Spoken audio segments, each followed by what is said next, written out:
I was wondering if you'd read Gar Alperovitz's book, America Beyond Capitalism, and if you have, what you thought of his ideas in the book.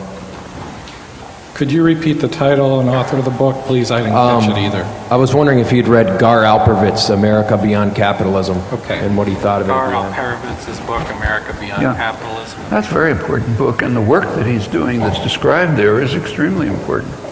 That's one of the things that can be done. It's very feasible.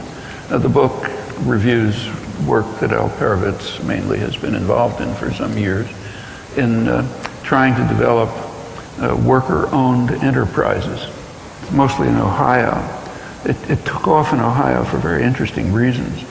In, I guess it was 1977, as part of this change in the socioeconomic policy that I was discussing, the U.S. Steel Corporation decided to close down its operations in Youngstown, Ohio.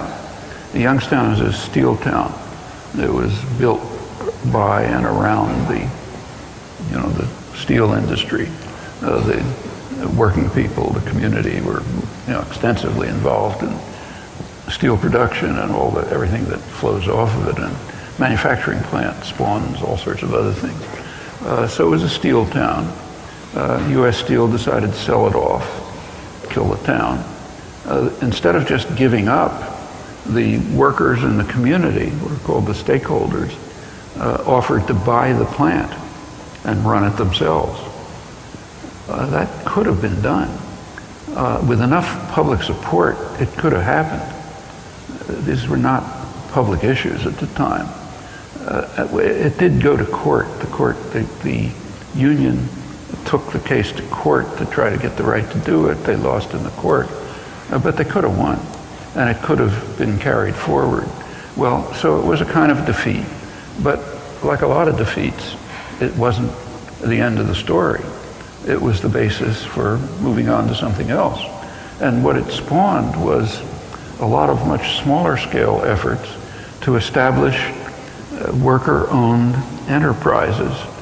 A lot of it's called the Cleveland model, a lot of them around Cleveland and other parts of Ohio, which are not huge enterprises, but there's a lot of them.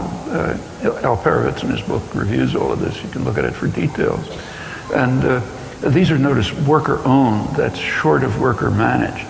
That would be another step towards liberation. But it's real, and it's a way of reacting to the kind of collapse of the productive system for the 99% by just taking it over. Actually, if you take a look at standard texts in business economics, nothing radical. Standard texts in business economics point out that there's no economic principle or any other principle that says that corporations should be controlled by shareholders. Shareholders, incidentally, doesn't mean somebody whose pension fund has $2 of theirs as a share. Shareholders are very narrowly concentrated. Shareholdings like top 1% of the population, most of it. And that means big banks, interlocking directorates, and so on. So there's no economic principle that says they're the ones who should determine investment policy, like shipping production to Foxconn. There's no law of economics that says that should happen. It could just as well be done by stakeholders, by the workforce and the community, perfectly consistent with anything that anyone claims about economic theory. Well, there's no reason for, say, the Occupy movement to be less imaginative and ambitious than standard business texts. So yes, stakeholders could take over parts of the economy that are being dismantled, run them effectively, and direct them to different purposes. These are very feasible tasks. So, for example, one of the things that Obama's praised for by the kind of left liberal economists, Paul Krugman and others, is for having essentially nationalized the auto industry and reconstructed it. That's pretty much what happened. Well, once the auto industry was nationalized, which is essentially what happened, there were alternatives. One alternative was to reconstruct it and hand it back to essentially the original owners, not the same names, but same class, same banks, and so on. But that's what was done. Another possibility would have been to hand the auto industry over to the workforce and the communities, the stakeholders, and redirect it towards things that the country really needs. I mean, we badly need high-speed rail, for example. It's a kind of a shameful situation when you compare it, the U.S. with other countries, even much poorer countries. And it would be a tremendous economic benefit, and it's the human benefit in all kinds of respects. It means I could have got here in 2 hours instead of wasting time at the airport, for example. Literally 2 hours. I happened to be in France a couple of months ago giving talks, and the last talk I gave was in southern France, and I had to get from Avignon, southern France, to the airport, de Gaulle Airport. And of course there's a train that goes directly to the airport. And it took 2 hours. It's the same distance as Washington to Boston. Here it takes, I don't know what, 8 hours or something. All of these are human costs, they're economic costs, the things the country badly needs. The skilled workforce in the auto industry could easily be reconverted to producing things like this and other things that people need. And it could be done under the ownership and management of the workforce and the communities. Well, that was an alternative. Getting back to Gar Alperovitz, this is the kind of thing he's talking about.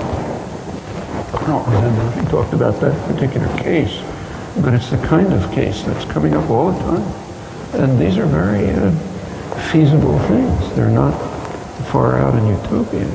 And they can have a big effect on the society. And Alperovitz is one of the very few people who's really doing very good work on this.